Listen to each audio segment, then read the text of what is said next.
What's going on? Welcome back to the channel. Today we're talking about Oakzanita Peak Trail. Cuyamaca State Park just keeps getting better and better the more I explore it. My favorite part about this trail is that at the very top you can see Stonewall Peak in the distance, Cuyamaca Peak in the distance, and then just the Cleveland National Forest. Just beauty all around you, 360-degree views. Let's jump into the B-roll. We'll come back, we'll talk about how to get there, trail details, and some tips for you if you're planning on doing this hike.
Welcome back to the channel. Oakzanita Peak Trail, let's just jump into it. So, Oakzanita Peak Trail, located at Cuyamaca Rancho State Park, is a moderate hike, 5.4 miles out. We clocked it in closer to 6 miles as well. Features beautiful wildflowers and is rated as moderate. The trail is primarily used for hiking, nature trips, and bird watching, and is accessible year-round. That is correct. I would label this as kid-friendly as well. No dogs, it's a state park. So, elevation gain a little under 1,200 feet, route type out and back. Please note that's not true. The parking lot is open, but it's a small parking lot. So if you get there not for sunrise or sunset, you may struggle a little bit to find parking. Looking at some of the reviews, this person, Rick, also clocked it in closer to 6 miles. Great views from the top, pink granite rocks everywhere. Very nice trail, plenty of shade. All that is true, actually. I really enjoyed this trail primarily because a lot of it is in the shade. We started actually for sunrise, so as you saw in the B-roll, we started at the top as we made our way down.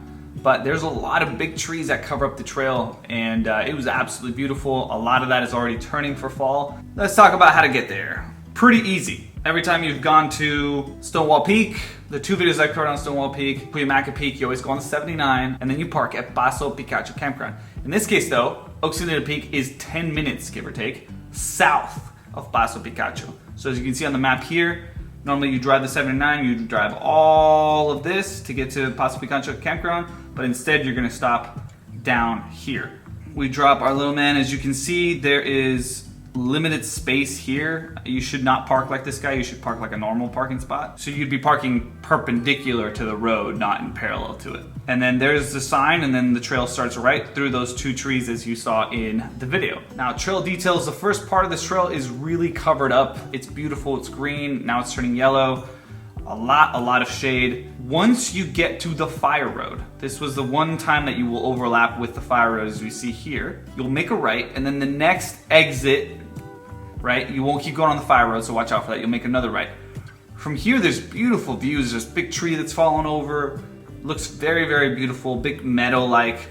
And then from here is really where you start to get more of the heavy incline. So it starts to go slowly, and then once you make your way closer to the top, you start to get much heavier incline. You'll see some switchbacks, you'll get beautiful views of the forest, especially as you look east, so as you get more on this side. Now I will tell you guys this, the peak of this trail was not actually my favorite part. Right before you get to the peak, there's these huge rocks, don't have any vegetation on them. You can kind of climb and like sit and really hang out. That area for me, for sunrise, had really great views. The peak was also amazing, don't get me wrong, but we stopped there and I don't have any regrets about taking some of the photos that I took there in those specific sort of big rocks. The peak itself is very small, so a few people can be up there at a time and on top of the rocks, and it's a little slippery, so just be careful. I also did see at least one big tarantula hawk up there. If you don't know what a tarantula hawk is, I will put a video right here. You alright? John, I can't move my arm! Alright, let's hope I don't get any copyright infringement with that. But if you don't know what tarantula hawk is, basically it stings a tarantula, completely paralyzes it, drags it back to its nest.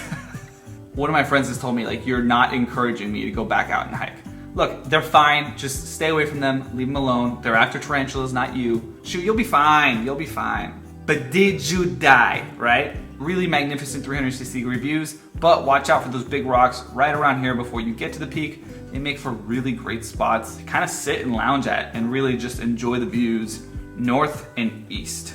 With that said, another beautiful hike in Cuyamaca. We will continue to cover Cuyamaca because I want to learn as much as possible about it. This place is so goddamn gorgeous. We have a couple more hikes covering Mount Laguna coming up, so stay tuned for that. I'll see you guys soon. Before you go, make sure you follow me on Instagram, instagram.com/beautyiswild, the YouTube channel at youtube.com/beautyiswild with 2 eyes, and the website at www.beautyiswild.com with 2 eyes. And if you're still here, make sure you watch my videos on Stonewall Peak via Coldstream, and Cuyamaca Peak. There's also the Marty Minshaw Trail. I've done a good amount of hiking out here. All right, I'll see you guys soon.